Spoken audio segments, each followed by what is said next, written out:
হাজার বছর ধরে আমি পথ হাঁটিতেছি পৃথিবীর পথে। সিংহল সমুদ্র থেকে নিশীথের অন্ধকারে মালয় সাগরে অনেক ঘুরেছি আমি।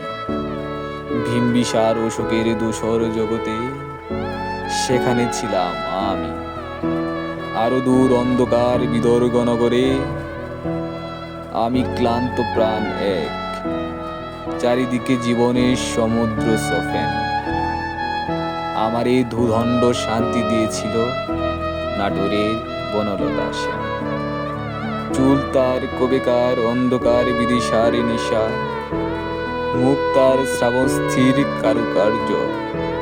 অতি দূর সমুদ্রের পর হাল ভেঙে যে নাবিক হারিয়েছে দিশা।